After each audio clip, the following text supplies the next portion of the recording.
বাংলাদেশকে বিশ্বকাপে খেলতে হলে দরকার বিদেশি 11 জন ফুটবলার। এমন একটি স্কোয়াড যে স্কোয়াড খেললে অনায়াসে বিশ্বকাপে চান্স পাবে বাংলাদেশ। এমন 11 জন ফুটবলার বাংলাদেশে না থাকলেও বাংলাদেশি বংশোদ্ভূত বিদেশি অনেক ফুটবলার রয়েছে, তাদেরকে চাইলে বাংলাদেশ ফুটবল ফেডারেশন দেশে নিয়ে আসতে পারবে। এই 11 জন ফুটবলার বাংলাদেশে আসলে বাংলাদেশ বিশ্বকাপে খেলবে, এটা প্রায় জোর দিয়ে বলা যায়। চলুন তাহলে সেই 11 জন ফুটবলার সম্পর্কে বিস্তারিত জেনে নেই। নম্বর 11, সাইফ কেরাওয়ালা। সাইফ কেরাওয়ালা 27 বছর বয়সী আমেরিকান বংশধর বাংলাদেশি এই গোলকিপার। তার উচ্চতা অনেক বেশি, প্রায় 6 ফুট 3 ইঞ্চি। তিনি খেলছেন ইউনিভার্সিটি অব ওয়াশিংটন অ্যাথলেটিক্স নামক দলে। বাংলাদেশে বর্তমানে চলছে গোলকিপার সংকট। মিতুল মার্মা মাঝে মধ্যে ভালো খেললেও কনফিডেন্সের অভাব দেখা যায় তার মাঝে। এই জায়গাতে সাইফ কেরাওয়ালা হতে পারেন দারুণ অপশন।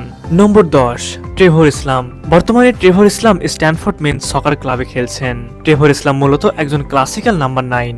বক্সের মধ্যে বল পেলে যেভাবে দ্রুত সিদ্ধান্ত নিতে পারেন, যেভাবে প্রতিপক্ষ ডিফেন্ডারদের পেছনে ফেলে দ্রুত বল নিয়ে এগিয়ে যান, তা সত্যি অসাধারণ। বাংলাদেশকে বিশ্বকাপে খেলতে হলে অবশ্যই এমন একজন গোল স্কোরার দরকার। নম্বর 9, কিউবা মিচেল। কদিন আগেই কিউবা মিচেলের অভিষেক হয়েছে বাংলাদেশের হয়ে। সবাই ধারণা করেছিল কিউবা মিচেল হয়তো সান্ডারল্যান্ডের সিনিয়র দলে খেলবেন, কিন্তু সবাইকে অবাক করে দিয়ে কিউবা মিচেল নাম লেখালেন বাংলাদেশি ক্লাব বসুন্ধরা কিংসে। ক্লাব চেঞ্জ করলেও তার পারফরমেন্সের ধার কমেনি একটুও। বাংলাদেশ জাতীয় দলের পরবর্তী ম্যাচগুলোতে অবশ্যই কিউবা মিচেলকে রাখা দরকার। নম্বর 8, সমিত সোম। সমিত সোম একজন বাংলাদেশি বংশোদ্ভূত কানাডিয়ান ফুটবল খেলোয়াড়, যিনি ক্যাভালরি এফসি এর মিডফিল্ডে খেলেন। তবে বর্তমানে ক্যাভালরির সঙ্গে তার চুক্তি শেষ হয়েছে। সম্প্রতি অসাধারণ পারফরমেন্স দেখিয়ে বাংলাদেশের হয়ে দারুণভাবে পারফর্ম করেন তিনি। সুতরাং বিশ্বকাপ বাছাইয়ের ম্যাচগুলোতে সমিতের থাকা অবশ্যই দরকার। নম্বর 7, জামাল ভুঁইয়া। জামাল ভুঁইয়া প্রথম বাংলাদেশি বংশোদ্ভূত ফুটবলার, যার হাত ধরেই বর্তমানে হামজা সমিতরা বাংলাদেশের হয়ে খেলছেন। অভিজ্ঞ মিডফিল্ডার জামাল ভুঁইয়া বাংলাদেশের মিডফিল্ডের প্রাণ হতে পারেন। সুতরাং গুরুত্বপূর্ণ ম্যাচগুলোতে অবশ্যই জামাল ভুঁইয়াকে দরকার।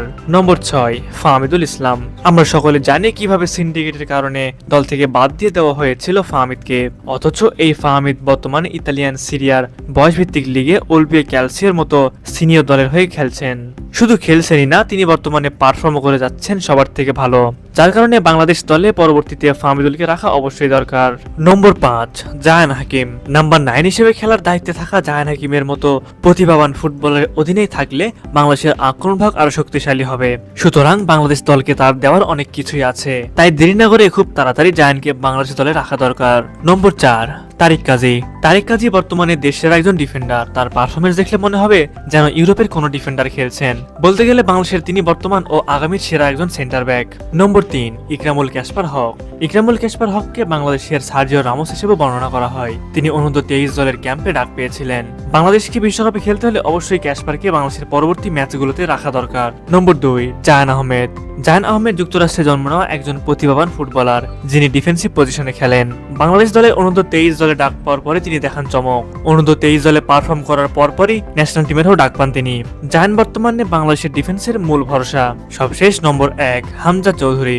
বাংলাদেশ ফুটবলে এক নতুন ভোরের আলো, যার নাম হামজা চৌধুরী। অনেকে তাকে বলছেন বাংলাদেশের ফুটবলের নবজন্মের নায়ক, কারো কাছে তিনি শোরগোল তোলা এক ফুটবল বিপ্লবের কারিগর।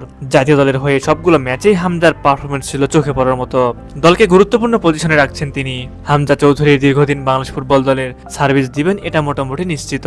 সুতরাং এই 11 জন মিলে একাদশ গঠন করলে শক্তিশালী এক টিমে পরিণত হয় বাংলাদেশ, যেই টিম খেললে অদূর ভবিষ্যতে বিশ্বকাপ খেলবে বাংলাদেশ।